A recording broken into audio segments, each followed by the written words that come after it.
बांग्लादेश में शेख हसीना सरकार के तख्ता पलट होने के बाद नोबेल विजेता मोहम्मद यूनुस की अगुवाई में वहां अंतरिम सरकार बनने वाली है। नई सरकार के सत्ता में आने का मतलब है विदेशी कूटनीति में भी बड़े बदलाव आएंगे।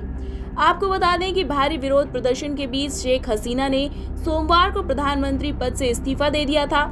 इसके बाद वो ढाका से अगरतला के रास्ते गाजियाबाद के हिंडन एयरबेस पर आ गई थी।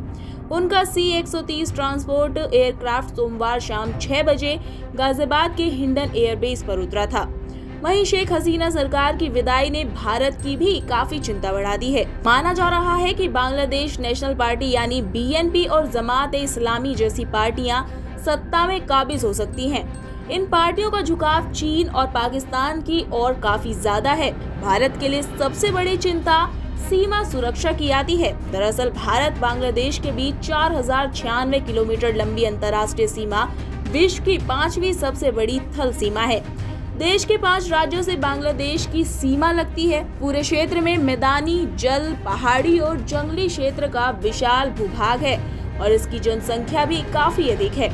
पड़ोसी देश में फैली अस्थिरता की वजह से बड़ी संख्या में लोग वहां से भारत पलायन करने की भी सोच सकते हैं। बांग्लादेश से शरणार्थियों का देश में आगमन बढ़ सकता है, जो देश की सुरक्षा के लिए काफी बड़ा खतरा भी हो सकता है। शेख हसीना ने हमेशा भारत का साथ दिया। उनके कार्यकाल के दौरान दोनों देशों के बीच ऊर्जा, कनेक्टिविटी और बुनियादी ढांचे जैसे क्षेत्रों में काफी काम हुआ। वहीं व्यापार क्षेत्रों में भी दोनों देशों का सहयोग काफी अच्छा रहा। वहीं तीस्ता सिंचाई परियोजना को लेकर दोनों देशों में पिछले कुछ सालों से काफी ज्यादा बातचीत चल रही है। PM नरेंद्र मोदी और शेख हसीना के बीच तीस्ता नदी कंजर्वेशन प्रोजेक्ट पर चर्चा हुई है। इस परियोजना पर चीन की भी बुरी नजर है। अगर बांग्लादेश सरकार की नीतियों में बड़ा बदलाव आता है तो जाहिर सी बात है कि इसका बुरा असर इस परियोजना पर भी पड़ सकता है। भारत और बांग्लादेश एक बड़े ट्रेडिंग पार्टनर भी रहे हैं। मौजूदा आंकड़ों के अनुसार वित्त वर्ष 2023 और 24 में दोनों देशों के बीच कुल ट्रेड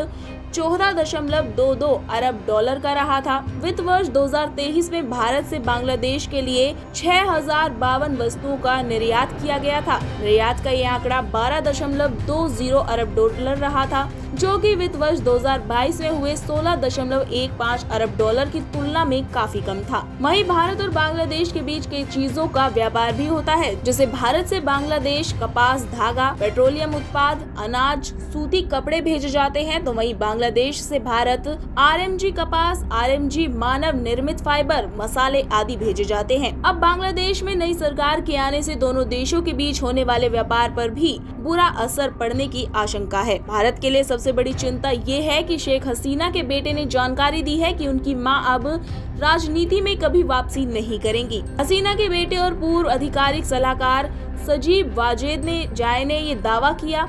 साजिब ने कहा कि उनकी मां हसीना ने परिवार के आग्रह पर ही देश छोड़ा है। अब देखना होगा कि बांग्लादेश में तख्ता पलट होने के बाद भारत और बांग्लादेश के रिश्तों और व्यापार पर कितना असर पड़ता है। खबर पर अपनी राय कमेंट कर जरूर बताएं। अभी के लिए इतना ही। Bureau report, Keshav times.